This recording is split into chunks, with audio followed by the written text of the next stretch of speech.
Si sono affrontate esattamente un mese fa in campionato, durante una regular season che per due squadre zeppe di talento non sta sicuramente andando all'altezza delle aspettative, ma la chance di riscatto giunge in Coppa e benvenuti al Ciriaci. Questi sono i quarti di finale della Coppa Italia Serie A della Lega Calcio 8. La Pisana Calcio 8 in tenuta nera saluta la squadra di casa, gli ospiti della Roma Calcio 8 GSA. Il primo pallone quindi toccato dalla Roma Calcio 8 un mese fa, 30 giorni esatti, il 7 dicembre, 3-2 proprio per la Roma che ritrovò la vittoria dopo 5 incontri senza successo. Possesso di palla, a giocare per un compagno che viene a ritroso, vale a dire Oliva. Seferi subito ottimo il suo scatto sulla sinistra, Seferi impegna De Bernardo, poi la Pisana riesce in qualche modo ad uscire. Chianelli. Scerrati lascia passare, bene, attenzione a Piccolo, le sue finte, Piccolo sul primo palo, vicinissimo al gol dell'1-0 Piccolo. Scerrati andrà ad uscire con il destro, assembramenti in area di rigore, palla che spiove, rimane lì, alla fine il destro sul palo, incredibile, da 2 metri ancora l'occasione, che gol si è divorato però Cannillo qui. Qui salgono ancora i padroni di casa sulla destra che hanno risposto bene all'attacco iniziale. Scerrati dentro la spizzata ed eccolo il gol del vantaggio della Pisana Calcio 8, segna Cervini, una grande reazione e subito al terzo minuto l'1-0. Scerrati, il destro di Scerrati, le 2 mani di Caterini, carica la bordata da fuori, il numero 8 Carnevali, ma Caterini fa un intervento straordinario vedendo il pallone all'ultimo. La classe di Marco Caterini porta a tenere in piedi la Roma, il corner dentro battuto, azione in fotocopia da fuori, c'è la possibilità di stoppare e andare col sinistro, ancora Pisana vicina al gol del 1-0, ma una parata straordinaria di Caterini su tiro di Carnevali, ha tenuto in vita probabilmente la gara, Piccolo da fuori, Caterini ancora impegnato e poi il fallo in ponte. Oliva.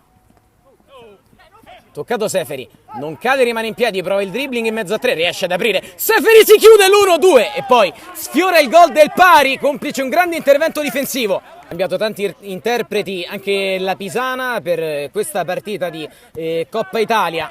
Rispetto al solito, attenzione alla palla dentro che sfila! E stavolta c'è la disattenzione di Caterini e di tutta la difesa della Roma Calcio 8 e il gol del 2-0 della Pisana. Interventi strepitosi con cui aveva impedito il 2-0 che invece arriva per una disattenzione sua ma anche della difesa che l'ha lasciata passare. Scambio dentro, nel frattempo il palo interno a dire di no all'1-2. Partita molto bella, ora corner battuto all'indietro, destro dalla gran distanza, ancora 2 mani Caterini qui, palla a sinistra, Cipollone. Stop e poi l'intervento a gamba tesa dicono quelli della panchina della Pisana, ma il 3 contro 4 della Roma che va in contropiede, l'appoggio in area, ha saltato anche il portiere poi sulla linea.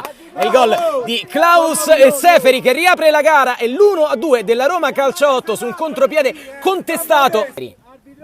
Seferi, una giocata straordinaria di Seferi, De Bernardo risponde da campione a una giocata da campione di Seferi.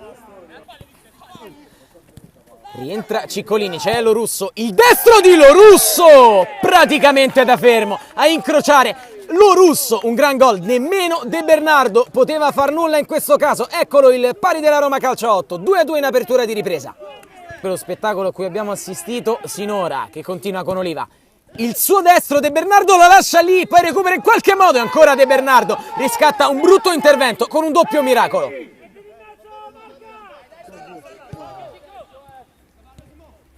Passaggio a tagliare il campo e poi il tiro alto sulla traversa, secondo l'arbitro anche una deviazione, quindi sarà corner. Entra lui in possesso, sale ancora a testa alta come al solito Lorenzo Ciccolini. Solinas lo scambio, Ciccolini dentro la girata immediata, alta sulla traversa di De Bernardo. Passato da Solinas, riesce a dare a destra Piccolo. Tiro a rientrare col sinistro ed è il gol del nuovo vantaggio della Pisana Calcio 8, siamo 3-2, eccola l'azione che Piccolo va a cucire, palla data sulla fascia, 3-2 per la formazione padrona di casa. Ancora Scerrati, la tiene il 14, vuole l'assist dentro, lo trova! Scerrati fa una cosa straordinaria e Pagliuca va a chiudere forse la gara, 4-2 per la Pisana Calcio 8. Corner Pisana, stavolta la soluzione è corta, Cervini la rende al compagno, gli restituisce ancora il pallone, potrebbe andare col tiro, Cervini che lo fa pizzica l'incrocio il numero 7. 3 i minuti dati dagli arbitri. Ricci, dentro Ricci, per Scerrati che può chiuderla, salta Caterini Scerrati e la chiude lui, probabilmente il migliore in campo e la cinquina della Pisana Calcio 8 che si qualifica definitivamente alla semifinale contro il CJ. Quando arriva il triplice fischio del direttore di gara, finisce 5-2 per la Pisana Calcio 8 contro la Roma Calcio 8 GSA Pisana, che accede alle semifinali della Coppa Italia dove incontrerà la capolista di regular season CJ.